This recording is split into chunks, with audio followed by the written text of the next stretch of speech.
Afternoon and welcome back to Jeff and the Rabbi. I'd like to welcome the Rabbi back from Israel. Fact-finding mission. Went on a fact-finding mission and prepare for today's show. Went from Vegas. You was half the trip to Vegas, I thought, and half the trip in Israel. Well, I had to make enough money to get to Israel. Yeah, you got to compare. I understand.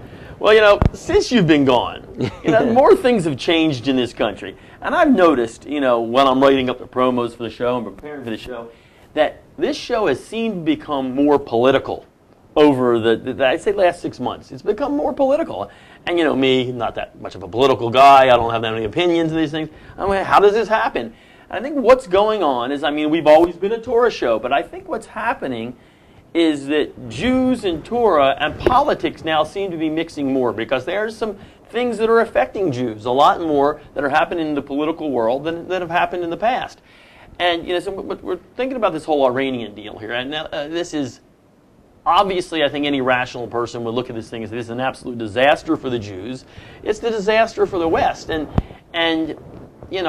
while you were out in your Israeli trip there, I went on my annual trip to see my family up in Northeast. We all get together, and all my Northeastern liberal cousins are there. They're loving it? Oh, they're loving it. They're having a great time. But, and I go down, and we always talk about politics here and there, kind of joke around a little bit. So the Iranian deal comes up, and, at first, I support it. Now, before even going, I didn't even want to go into, I've heard the talking points from the Huffington Post before. I didn't even want to go into why. And I'm thinking, things have really changed. We've always used to talk about, I want to cut taxes, they want to increase them, redistribution of the wealth, things like that. But now it's got to the point where I don't think there's any more right and left, but there is now in this country right and wrong, especially for Jews. And I think just to give a quick background on what's going on with this deal, we are granting and giving Iran, the largest state sponsor of Islamic Muslim terrorism, the most evil nation on the earth, we are giving them a bomb. Now, my cousin would say that's not true, and that's true. It's either that or war. We have to stop it, which is ridiculous. We literally are not only allowing them to get a bomb, we are literally building it for them. Some of the part of this agreement says that the European scientists are actually going to go in there and update their centrifuges. And by the way, you only need a centrifuge to make a bomb, not for nuclear power. They're updating it to make them get the bomb quicker. So if, for some reason, Iran goes by this agreement, doesn't break it, which they already are, we now have proof they're already breaking the agreement, they are guaranteed a nuclear weapon in 10 years. Which everybody knows they're going to cheat, maybe next year they'll have a nuclear bomb. And they've said what they're going to do with this bomb. They are going to wipe Israel off the face of the earth, and then they'll go after America. But they're going to wipe Israel off the face of the earth. So I have to figure out here what's really going on in America. Is the President of the United States, he's so naive. Everybody says he's naive. He's not a good negotiator, says Donald Trump. He's bad. Listen, that may all be true, but he's surrounded by the top people, military people in the world who are obviously advising him. There's not a person in the military from the top general to the lowest private to maybe even the Cub Scout down the street who doesn't know what's going on with this deal. We are arming the Muslim extremists. So what's really going on? Why is this happening? And after the conversation with you last night, we're even seeing now the conversation about the Jews is changing a little bit in America. Mm-hmm. And we already see immediately, as Obama's now said 3 times, anybody that's against this deal, anybody that's against the deal is no different than the extremist Iranian terrorist who's against America. And now obviously he says immediately that's the Republicans. He hates the Republicans. But now things are starting to even move a little bit more away from the Republicans. Maybe even Chuck Schumer now and people like that who are going to say they're going to vote against the thing even though because they know it's already covered and it can't hurt them. Maybe they are even being disloyal. Maybe they are even from noise coming out of the White House saying that they maybe have dual loyalty now. Maybe not. And this, you have to start small like this administration does. Maybe they are being more loyal to Israel. Now they're just starting saying this now. Is this going to increase? Is this maybe this is the purpose of all this? Maybe this is the ultimate goal of this thing. Obviously this president is pro-Muslim, we understand that. But is he also that anti-Jew that is now not just Netanyahu, this is extremist, and maybe even Chuck Schumer? And anyone that's a Jew in America that's against this deal, and this deal's going to fall apart, we know that, and maybe this is all going to be because of the Jews. Is that possible? Is that where we're going? And is that the real purpose of this administration's deal with Iran? It's interesting to me when you go look at it only from a Jewish perspective, because I keep getting stuck. Every time I try to look at it from some other perspective, I find myself unable to. Right. I'm just like a one-track guy. You're a one-track Jew. That's right. Yep. So when you look at this from a Jewish perspective, it's amazing that all of the things that we are hearing are such old tropes that are being brought out all over again. I mean, classic stuff lifted from lines of how many kings and how many prime ministers and how many legislatures over the last, especially the last couple hundred years. The reason the last couple hundred years is because up until then, Jews were always outside the power structure. Now, they may have been powerful in many cases, right, but they were always viewed as a separate entity. Because this whole idea of citizenship and loyalty to governments, that's kind of a new thing. But when Jews started being offered citizenship, so then the whole question came up, dual loyalties. You know, are you for England or are you for the Jews? Are you for France or are you for the Jews? And if you go to war and there's a Jew on one army and the Jew in the other army, you know, are you going to kill the Jew because he's in the other army? And all these questions. And Jews have had a really hard time dealing with this. And all these classic lines are being brought up now. Chuck Schumer is a perfect example. Chuck Schumer and other Jews were all threatened that if they go against the administration on this, they will be painted as loyalists to another country, which means basically treasonous. And it's pretty open. Right. I mean, and pretty interesting because Chuck Schumer is, you know, your liberal Democrat senator. He's the guy who's from the about liberal ready Democrat to take over. state. He's going to take over as the head Democrat in the Senate. Right. Maybe not now, but yeah. And all of a sudden now he has lost. He's a traitor. And how did that work out? How does that happen? It was even more interesting. The president said that every country in the world supports this deal except for Israel. And he's struggling to get this deal through, which means that little old Israel is really, the way he's portraying it, is really pulling strings in the United States and manipulating the United States government, which is so fascinating because that's the classic anti-Semitic thing where the Jews run the world. It's been said over and over and over again. See here, who is the guy that he's up against? President Obama, President of the United States, and his nemesis is Benjamin Netanyahu of little itsy bitsy Israel. And Obama's like fighting for his life against this big Netanyahu. Again, the whole idea, the Jews run the world. Now, of course, forgetting that maybe the Saudis weren't so happy with this deal. Egyptians aren't not too much the Egyptians or the Jordanians, not one little bit, right? But it's all Israel. It's fascinating how when push comes to shove, it turns out to be all about the Jews. Kind of odd there, isn't it? Yeah. So for a Jew, though, it should be no surprise because we've been here before. This has come up before. You know, the proponents of communism were beloved and in the forefront of the communist movement until it turned out that they had split loyalties and then they were all killed off. Well, I mean, obviously the same. You know, Haman had the same issue. He's blaming the Jews there. So, but my question to you, and I know before you even continue on, are we saying then? Because this is what gets me. And listen, I'm obviously a conservative, but are we saying then that Barack Obama deep down is like Haman and deep down is like what happened in the Soviet Union with Lenin? Deep down, is he just pro-Muslim or is he so anti-Jew that this is all part of the plan as well? And that's why I get stuck. I tell you the truth, I can't get into his head. I don't know what he's thinking, or any of these guys, what they were actually thinking. But I do know that the dilemma exists and is a perpetual dilemma, and it's really not going to be resolved. After Obama, there'll be another one, and he'll have the same problem. There was, like you said, there was Haman before him, and there was Stalin, and a zillion guys in between.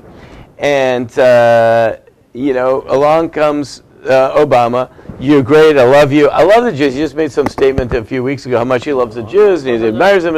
Of course, if anyone starts to act too much like a Jew, then, the divided loyalties and everything like that. So This is the dilemma of the Jew in the exile. This is the bottom line, that we are living in an exile. And because we're living in an exile, we find ourselves always living in a host country. We have attempted over the years to cooperate and to survive with our hosts. In more recent, the last 2 centuries, we've actually gotten to a point where we actually believed that we are one and whole with our hosts, and right. We are citizens of the United States, and all of our contributions. There's a museum in Philadelphia about the contributions of Jews to the United States of America, and we are citizens. Let every Jew realize that you can be a citizen and you think that you're part and parcel of the country.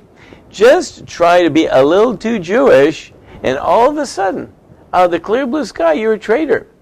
Let's take some other group of people that would be advocating for their own interests. Right. Any other ethnic group.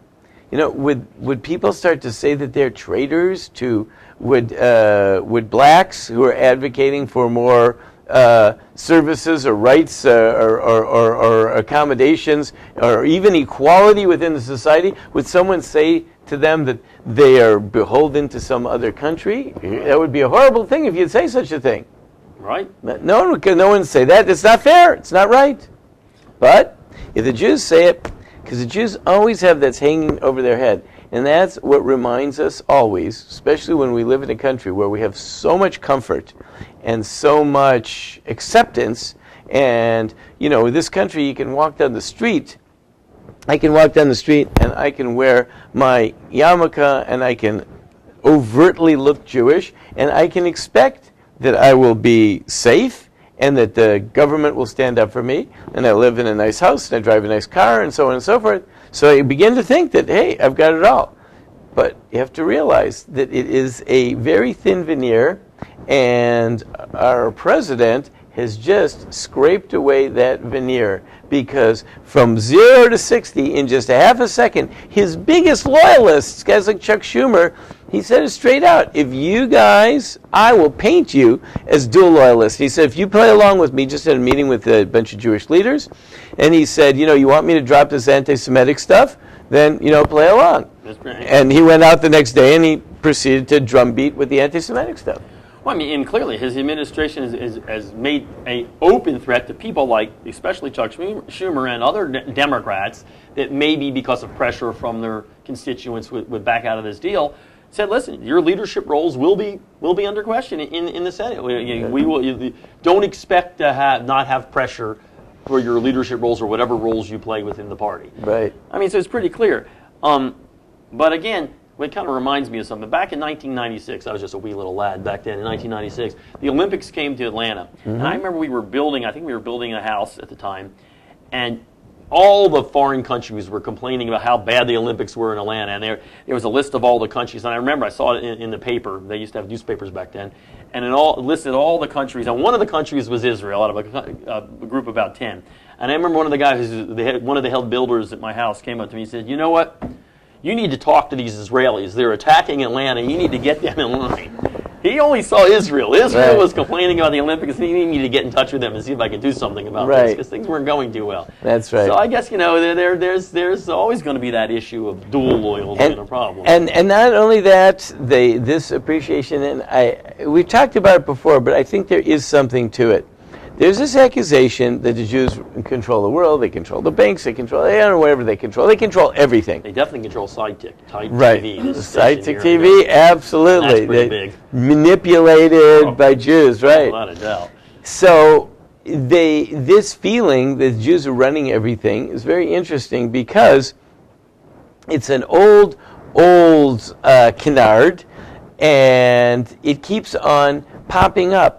So the fact that when you single out, let's say, one like the Israelis, you need to speak to them or something like that, it is really interesting, because in a certain way, nothing to do with the way they think, but in a certain way, we actually believe that also, because we believe that in a spiritual sense, there's a big sort of chess game going on, and that we believe that God is looking out for the Jewish people and sort of piloting them through these waters, and sometimes bad things come up and sometimes good things come up, and that he's got a goal, and that really that the world is helping Israel or playing the role of providing the props that let Israel work its way towards its spiritual home, finding itself and finding its identity and getting back to God, because right now we're exiled and we have to get back to God. So in a certain way, we also believe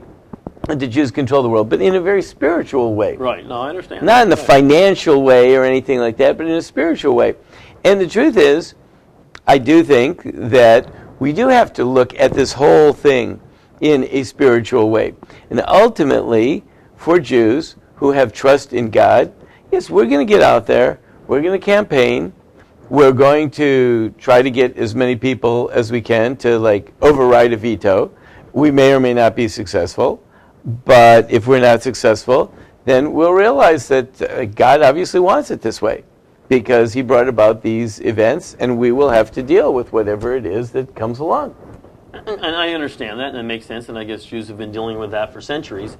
That's the old story. But then what does the average Jew, the Jew that's not necessarily in not in the Democratic Party, not in politics, what does the average Jew do about this? I mean, because again, I know we were counting on God and we're waiting for God to lead us toward the path, but we're also supposed to be out there working on behalf of God as well. So what do we do?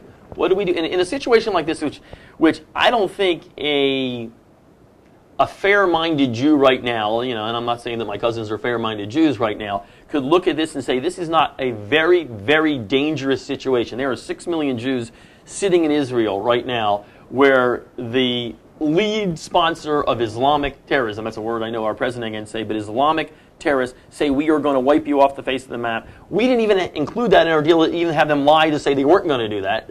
And they're guaranteed going to get a nuclear bomb. So what does a Jew do? So, a Jew tries his best to stop it and realizes that if he can't, the situation is determined by powers that are beyond him, and those very same powers that are allowing these threats to happen are the very same power, God, which is going to protect us. So we do our best, and we realize always that God runs the world. And this is an idea in Hebrew. It's called the concept of bitachon. In modern Hebrew, that means security. Right. But in Hebrew, it means trust in God. That we ultimately can go to bed at night because we know that there's a God in the world, and he's running the show. And although I might not like what's going on, and I might be afraid of what's going on, and it might have some negative consequences, but I realize that he is running the show, and I am not in control. I'll do whatever I can, but ultimately, it's beyond my control. Like, where did this come from? Where did we get a president like this? Where did we get him having an idea that this is his number one goal, the main thing that he wants to accomplish of all things? Like, why did he get this idea in his head that this is the main thing that he wants to accomplish? Who knows? I mean, you can spend all your time speculating, and people write all kinds of books. Right. And he's a Shiite, and he's a this and that. I don't know. But obviously, God let it happen. If God wants to put us in this situation, so then we're going to have to deal with it. And we have to also have the bitachon, this trust, that it's going to come out in a good way. Well, one question I always have about that bitachon, and the thing is, God uses Jews as his partners. He uses Jews to get things done in the world.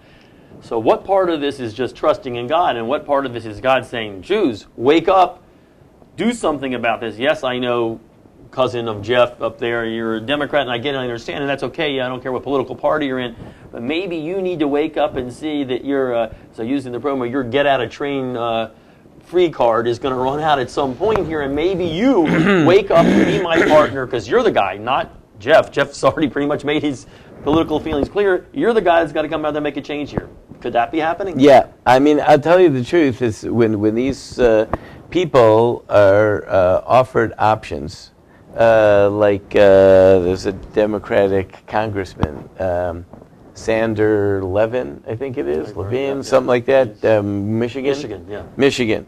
So, he came out, I'm going to vote for it, and 100%, he's all in. Sometimes people are given an opportunity to stand up and to say who you are and what you are. He was given an opportunity. He decided to decline that opportunity. Now, he decided that he's going to go for whatever reason. I'm not sure what his logic is, but ultimately, if this deal goes through, I can at least go to bed at night and say, listen, I did whatever I could do to try to stop it.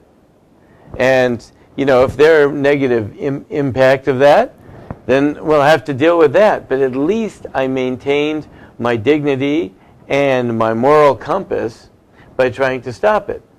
I don't know what other people are going to say. Right. Who are they? What are they? What are they standing for? What do they believe in? Like, how many people actually believe? That's very interesting. They say, well, the alternative is war. So the alternative to millions of people getting killed is millions of people getting killed. But so how does that work? It's absurd anyway. I mean, we've had sanctions on for a good 8 years, and we haven't had war. Why would now, if we decided to have sanctions on, cause war? I mean, it's a ridiculous argument, and obviously there's nobody in the military that could have advised Barack Obama saying, "Hey, the alternative is war." This is a political argument. I mean, it's just a way of confusing people. The argument obviously not war. The argument is you go get more sanctions and you do whatever. But so that what confuses me, and I guess I shouldn't be confused of it still at this point, is the Congressman Levin and the other people in my family and people that say they clearly know, they're not ignorant people, they clearly know, as I said, the Cub Scout, the 4-year-old guy knows that, one, they're going to cheat, they're cheating right now, and yes, they are going to take that $150 billion, and those rockets that came into Israel last summer, those were Iranian rockets. They were paid for by Iran. The rockets that are going to come in tomorrow are going to be Iranian rockets, and hopefully one of those rockets won't have a nuclear weapon on the tip of it. So everybody knows this is going to go bad. There's nobody out there thinks this is going to be smooth. Maybe we'll blame the Jews, maybe we'll blame somebody else, but it's going to go bad. So you say how they sleep at night, but again, maybe this is more of a call to the Jews than anybody else in the world. And maybe we're failing here. Yeah, and I do think it is. It is a call to the Jews, and it might be that one point where people are going to be asked they come to a crossroads, and they're being asked to stand up and say, like, who are you and what are you? And some people are going to choose to stand with the Jewish people, right. And some people are going to choose to stand with their adopted home and give up on the Jewish people thing. And to tell you the truth, I think a lot of these people would probably say, Israel's just a bunch of trouble anyway. Let's get past it. Let's get over it, and it's just messing up my life. And so they're turning their back on it. Maybe God's going to say, maybe this is God's way of saying, this is your chance to make a choice and identify yourself. It's sort of like in Egypt when God said, put the blood in the doorpost. Maybe this is the chance to put your blood on your doorpost. We also got to remember, when in the darkness, supposedly hundreds of thousands of Jews were killed there who didn't make the right choice. So. Right. But it's a difficult thing. But the thing I think, by the way, these Jews and the Americans need to realize that one of the things that Obama gave up that swore that he never give up was the blockade against intercontinental ballistic missile technology going to Iran. And just so everybody remembers, Israel's on the same continent as Iran. So that technology is not meant to hurt Israel. The people that intercontinental ballistic missile technology attached to a nuclear weapon is supposed to hurt is Europe and America. So you might say, okay, let's not worry about that pain Israel anymore, but that's going to come back to haunt us here in the U.S. as well. Right. So it's not going to be all that good. Listen, as I said before, as an opportunity, you have to think globally, act locally. So there's this big thing going on. I think for each and every Jew is an opportunity to stop and say, who am I with? It really pushes the question, and the president has actually pushed the question. As much as it hurts, I think it is a great question. Dual loyalties. Who do you ultimately stand with? Who do you ultimately stand with? Now, actually, I think that a person who stands with the Jews could actually make an argument that I stand with the United States in this one. If I stand against this, I could say that I'm a bigger patriot of the United States by opposing this deal. Absolutely. You could make such an argument. Well, I think a lot of people are making that argument right now. But yet this is a choice, and I'm glad that it's being put on the table. And I just read yesterday an article of a number of liberal people that were writing about how they support this deal, and they believe it's going to pass, and they think that's good, but how they don't like the fact that they're being called, that the White House is calling them on their Jewishness and their divided loyalties. And the reason they don't like it is because that makes them really uncomfortable, because they're being forced to make that decision, and they really would wish that we could just avoid that. But to people who are Jewish, what's the decision? That's just who I am. And therefore, we're going to get through this. We're going to try to do is whatever we can. If our efforts don't succeed, God's efforts will succeed, and everything will be good. That's a good point. Good point. Well, it's an interesting conversation that I think a lot of people need to be having this conversation and coming to the conclusion I have to make some kind of a decision right now. That is it's an uncomfortable time for the Jews, as well it should be. All right, good. All right, well, we'll be back next week to discuss another interesting and who knows what will happen between now and then. That's true.